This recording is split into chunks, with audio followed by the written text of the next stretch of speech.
The crimson sun of Kepler 442b cast long shadows across the crystalline plains as Lisa Chen adjusted the atmospheric processors for the third time that morning. The human colony on this distant world had thrived for nearly a decade, but today felt different.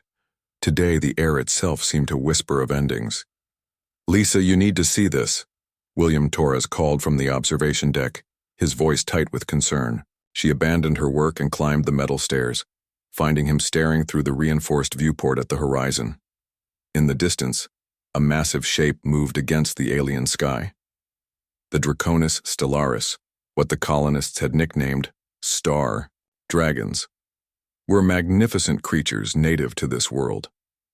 Their scales shimmered with an inner light that reflected the stellar radiation, and their wings could span nearly 200 meters. This particular dragon, however, was different. It was young, no larger than a terrestrial airplane, and it was heading directly toward the colony. "That's the same one from last month," William observed, recognizing the distinctive silver markings along its spine. "The one that's been watching us."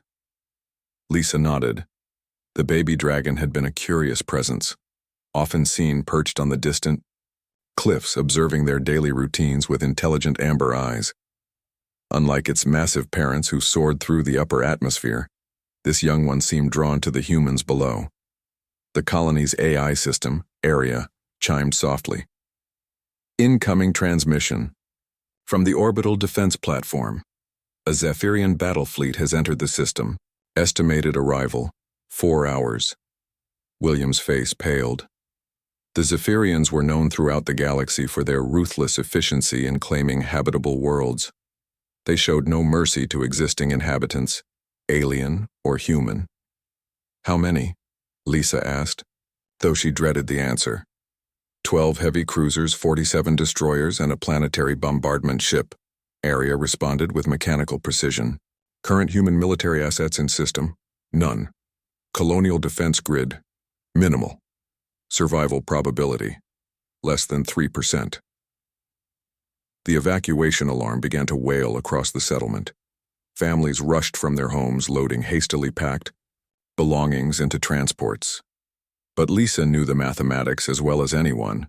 They had 2 small cargo ships capable of interplanetary travel and over 800 colonists.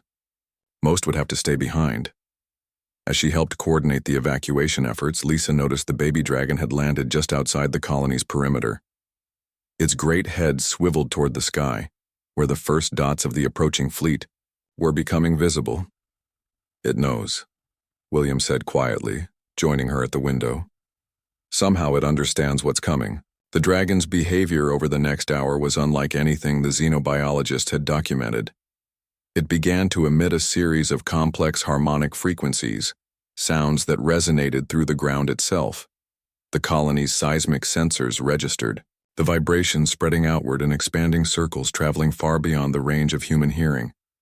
Lisa, Dr. Sarah Martinez, the colony's chief xenobiologist, approached them with her tablet. "You need to see this data. The dragon's calls, they're not random. There's a mathematical pattern, almost like a summoning song." Lisa finished, her eyes widening as she understood. On the horizon, shapes began to emerge from the crystalline canyons and atmospheric layers. First dozens, then hundreds of the great star dragons rose into the sky. Adult dragons, their massive forms dwarfing their young messenger, answered the call.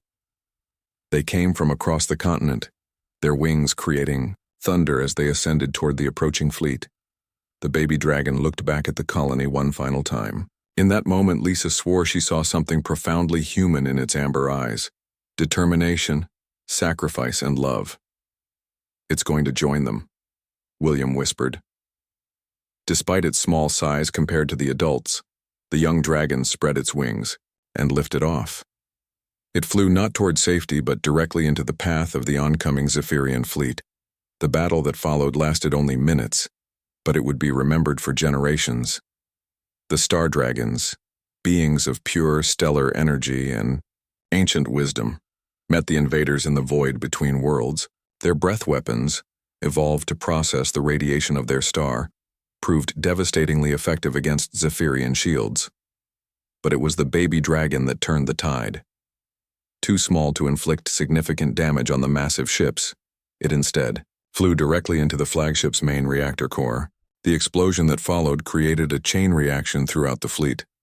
Lisa watched through the colony's telescope as the young dragon's light flared brighter than the system's star for one brilliant moment before fading forever. The Zephyrian fleet, caught in the cascading explosions, was utterly destroyed.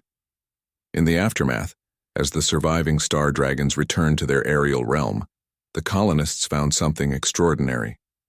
Where the baby dragon had first landed, the crystalline ground had been transformed into a perfect spiral pattern, a monument created by the creature's final harmonic song. Why? William asked as they stood before the memorial. Why would it sacrifice itself for us? Dr. Martinez approached with her final analysis. I've been studying its behavior patterns for months. It wasn't just watching us, it was learning from us.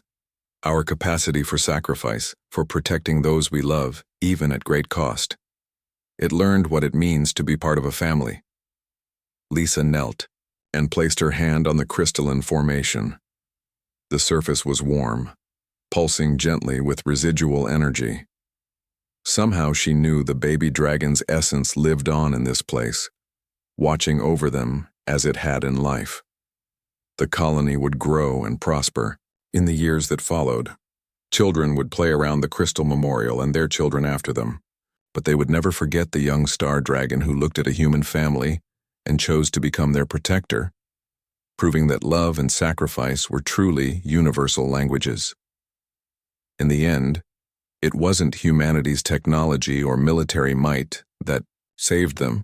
It was the love they had unknowingly taught to a creature of the stars, returned to them in the ultimate act of familial devotion.